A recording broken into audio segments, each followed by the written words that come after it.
Most Canadians think they need a six-figure salary to build wealth. And while that might help, salary isn't usually the problem. The reality is there are a handful of everyday habits that are quietly costing people hundreds of thousands, if not millions of dollars throughout their lifetime. Today, I'm going to break down the 7 biggest habits, and if you can avoid them, you're going to be far ahead compared to the average Canadian. Habit number 1 is lifestyle inflation. Imagine you get a raise at work of $500 a month. You might think, wow, that's great. I can go spend this on whatever I want, which is what most people usually do. They might go get a new car, they might start eating out more often, or they might even go get that brand new iPhone that you really, really want. But if instead you invested that extra $500 a month that you got from your raise every single month for 30 years at just an average market return of 8%, you'd have almost $745,000. One raise, almost $750,000. Just because you didn't spend it on random things that you don't need. Bad habit number 2 is keeping too much money in the bank.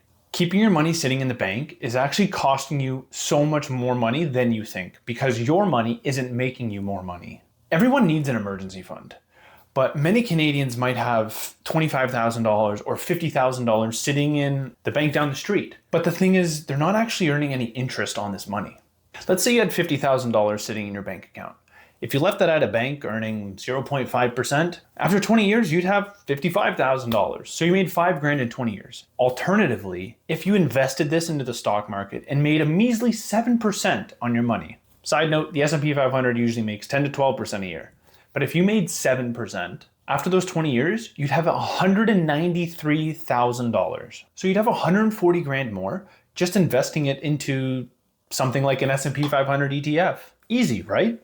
Well, a lot of people don't do this and it just sits in their bank making absolutely nothing. That's why I always try and put a lot of emphasis on investing your money and not saving your money. Habit number 3 is ignoring your TFSA. The TFSA is one of the best wealth building tools that Canadians have access to. It's an account that does not get taxed whatsoever. Imagine this, there's 2 people and one of them decides, I'm going to be investing in a regular taxable brokerage account. And the other person decides, I'm going to be investing in a TFSA. If they're both investing $500 a month for 35 years, at the end, the person who invested in their TFSA gets to keep every single dollar. Whereas the other investor has a huge tax bill that they have to pay when they want to start taking money out. This is why the TFSA is one of the keys to building wealth and starting your investment journey. So if you don't have one open, go open one. Habit number 4 is waiting for the perfect time. You see, it's human nature. People want to get the best value for their dollar. So when they're looking at stocks, they're going to say, I'm going to wait until the market crashes, or I'm going to wait until this stock drops 10%. But when the market starts dropping, a lot of these people don't get out there and actually invest their money. They keep saying, oh, it's going to go down even more, I'm going to wait. Or, oh, we're in uncertain times, I'm going to wait until it bounces back up. And they're waiting longer and longer to invest their money. And then when the market recovers, they've missed the opportunity to invest completely. History has shown repeatedly that trying to time the market really doesn't work. There might be a slim few people who've done it, but honestly, time in the market and dollar cost averaging is the best thing to do for the average person to be far ahead, which will definitely help them build their wealth goals. Habit number 5 is the thing you need to avoid the most, and this is credit card debt. Credit card companies usually charge upward of 20 to 25% interest on the balances that you have. And paying that off is one of the best decisions you can ever make because you're pretty much making 20 to 25% right there. There are very few investments in life that return 20 to 25% a year. So paying off your credit card debt is the first thing I would do. Paying off high interest credit card debt is like getting a guaranteed return equal to the interest rate that the credit card is at. Habit number 6 is the small microtransactions and purchases that you might make on a daily basis.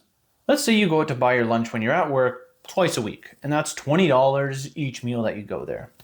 So that's $40 a week, and that's $160 a month. That $160 a month, if you just invested that for 35 years at 8% return, which is very easy, you'd end up with roughly $367,000. So by foregoing those 2 lunches, you've now accumulated $367,000. That is astronomical. And it's not really just about buying lunch. It's about understanding that these small repeat charges really add up over time and cutting back on them and investing that difference. That's the key part, is actually investing that difference Habit number 7, the final bad habit that people make, is that they don't pay themselves first. Usually the average person will go ahead and spend all their money on their bills and their wants throughout the month. And they'll look at it and say, okay, I'm going to invest what's left over. Well, that's the wrong way to do it if you really want to be financially free in life. Because wealthy people actually flip that around. They automate their investing first, pay their bills second, and whatever they have left, they either save it or they spend it on a want. Even just $5 a day can make you a millionaire in the long run if you're diligent and consistent with it. Consistency beats perfection every single time.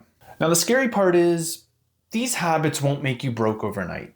And that's why they're so dangerous. They quietly cost you hundreds or thousands of dollars every single year and just keep adding up until one day you look back at your bank account and you wonder where all of your money went. But the good news is all these habits can be changed if you just put your mind to it and set specific financial goals for yourself. So whether that's investing $5 a day, $500 a month, or every time you get a raise, you avoid lifestyle inflation and you invest that raise instead of spending it on things. If you found this video helpful, hit that subscribe button for more Canadian investing and personal finance content. And let me know down in the comments, which of these habits do you think are costing Canadians the most?